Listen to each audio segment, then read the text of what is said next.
Bienvenue dans cette nouvelle vidéo dédiée à un classique du cinéma comique français, Le Grand Bazar.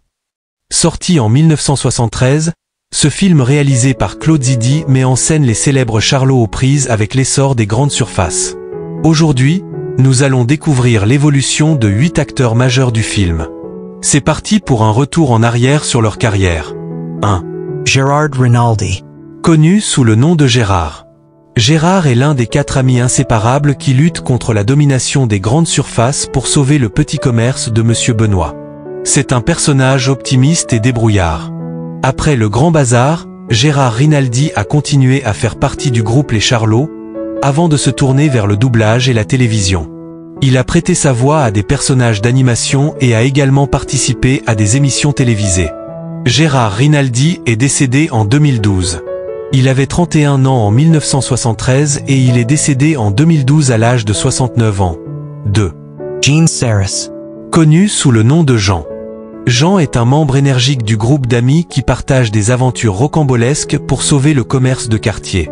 Son personnage est drôle et souvent au centre des gags physiques. Jean Saru a continué sa carrière avec les Charlots, apparaissant dans plusieurs comédies populaires et participant à des tournées musicales en tant que bassiste du groupe. Il avait 29 ans en 1973 et aujourd'hui, il a 80 ans. 3. Gérard Filippelli. Connu sous le nom de Phil. Phil, le plus réservé du groupe, apporte un humour discret mais efficace dans les situations absurdes. Il est un pilier comique des Charlots.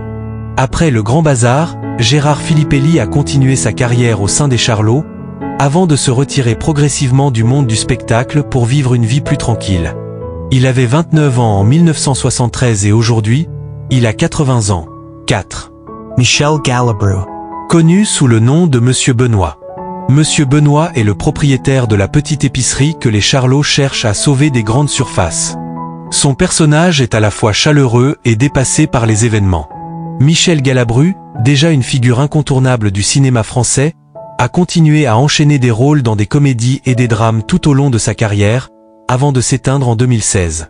Il avait 51 ans en 1973 et il est décédé en 2016 à l'âge de 93 ans. 5. Michel Serrault. Connu sous le nom de l'inspecteur des ventes. Michel Serrault joue un rôle clé dans la rivalité entre les petits commerçants et les grandes surfaces, avec son personnage d'inspecteur strict et bureaucratique. Après Le Grand Bazar, Michel Serrault a connu une carrière brillante, remportant de nombreux prix pour ses rôles dans des films comme Garde à vue et La cage aux folles. Il est décédé en 2007. Il avait 45 ans en 1973 et il est décédé en 2007 à l'âge de 79 ans. 6. Roger Carrel. Connu sous le nom de le directeur du supermarché. Roger Carrel incarne le directeur du supermarché, un personnage manipulateur et sans scrupules, prêt à tout pour écraser la concurrence.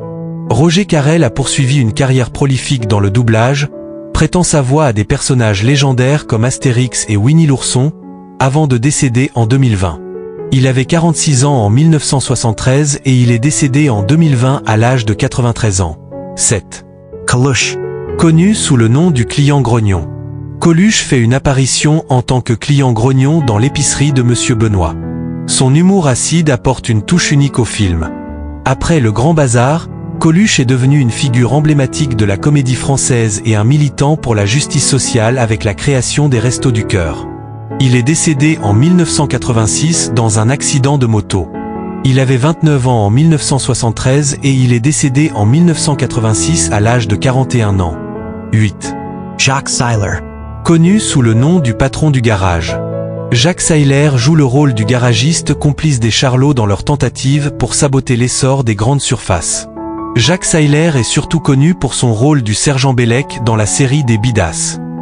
Il a continué sa carrière au cinéma et au théâtre avant de s'éteindre en 2004. Il avait 49 ans en 1973 et il est décédé en 2004 à l'âge de 80 ans. Le Grand Bazar est un véritable chef-d'œuvre de la comédie française des années 70. Il illustre avec humour les tensions entre les petits commerçants et l'arrivée des grandes surfaces.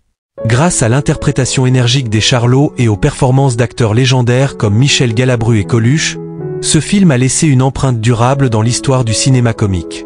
N'oubliez pas de partager vos souvenirs du film dans les commentaires, de liker et de vous abonner pour plus de rétrospectives.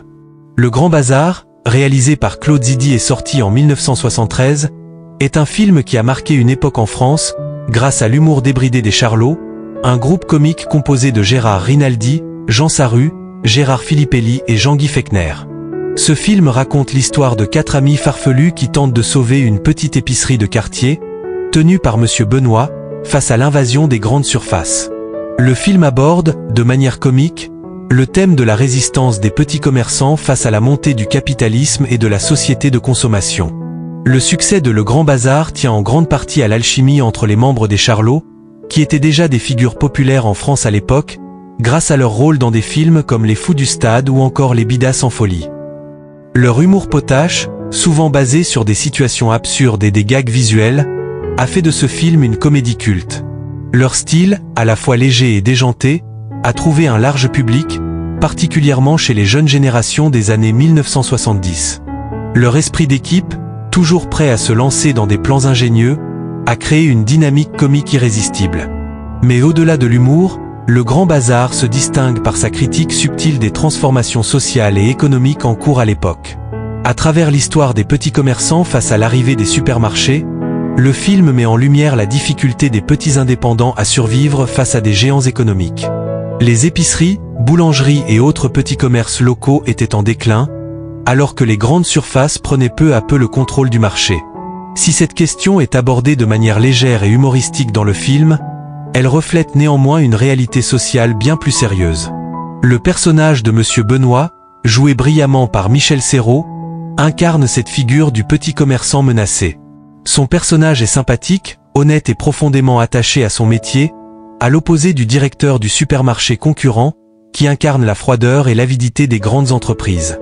En ce sens, Le Grand Bazar est une fable moderne sur la lutte des petits contre les grands, avec une morale qui prône la solidarité et l'entraide, des valeurs portées par les Charlots tout au long du film. Un autre aspect marquant du film est son décor, ancré dans la France des années 1970.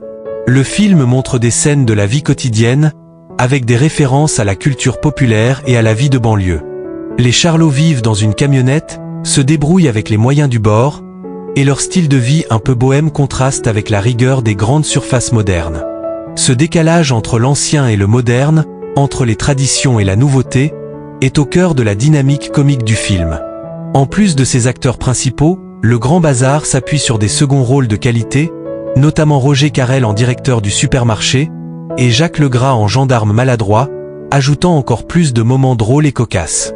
Ces acteurs, qui étaient déjà bien connus du grand public, contribuent au ton léger et loufoque du film. Malgré son apparente simplicité, Le Grand Bazar aborde donc des thèmes profonds, tout en restant fidèle à l'humour bon enfant des Charlots.